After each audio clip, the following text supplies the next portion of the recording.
पुणे शहरात आणि पिंपरी चिंचवड इथे अत्यंत धक्कादायक आणखीन विषारी दारूच्यामुळे अनेकांचे मृत्यू झालेले आहेत। सातत्याने पुणे शहरामध्ये आणि पुणे जिल्ह्यामध्ये गुन्हेगारीचं कसं थैमान चाललं हे दिसतं आहे आणि आम्ही सातत्याने प्रत्यक्षामध्ये एक एक घटना झाल्यावर काही सुधारणा करण्यासाठी सातत्याने प्रयत्न करतोय, सूचना देतोय, पोलिसांशी संवाद साधतोय।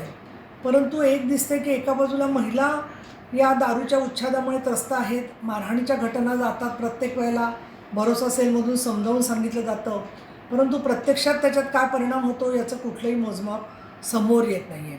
दुसरं, जी रासायनिक घातक द्रव्य वापरली जात आहेत, जे आज पुणे आणि पिंपरी चिंचवडमध्ये झालं तोच प्रकार आपण पालघरमध्ये वाडा या ठिकाणी झालेला पाहिला। बेकायदेशीर कारखाने देखील तिथे आलेले आहेत आणि त्यांच्यावरती सुद्धा औद्योगिक संरक्षण कायद्याच्या नुसार ज्या प्रकारची देखरेख असायला पाहिजे, मग इकडे उत्पादन शुल्क विभाग असेल, पोलीस असतील, त्यांच्या समन्वयातून काही धाडी पडल्या आहेत आणि अशा घातक रसायनं ताब्यात घेतली आहेत असं गेल्या काही दिवसातली विशेष काही उदाहरणंसुद्धा समोर येत नाही आहेत। अशा पद्धतीने मोकळं रान मिळाल्यावर त्याचा गैरफायदा समाजकंटक आपल्याला घेताना दिसत आहेत।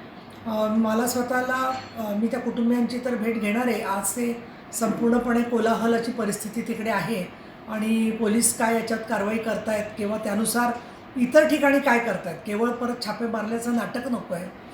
कुठेतरी दारूभट्ट्यांवरती आणि याच्यावरती नियंत्रण आलं पाहिजे। विषारी दारूसुद्धा त्याच्यामुळे अजून आता हे मृत्यू झालेले आहेत, त्याला कोण सूत्रधार असतील त्यांच्यावरती सदोष मनुष्यवधाचा गुन्हा दाखल झाला पाहिजे आणि महत्त्वाचं म्हणजे कोणी याच्याबद्दल तक्रारी केल्या असतील तर त्या तक्रारींचा निपटारा त्या वेळेला पिंपरी चिंचवडच्या आणि पुणे शहराच्या पोलिसांनी का केला नाही याच्या संदर्भात देखील उच्चस्तरीय चौकशी खूप मला आवश्यक वाटते। या सगळ्या मुद्द्यांच्याबद्दल सनदशीर मार्गाने मी महाराष्ट्र राज्य सरकारच्या आमच्या सगळ्या नेते मंडळींना आणि स्थानिक पोलिसांना लेखी निवेदन देखील दिलेलं आहे।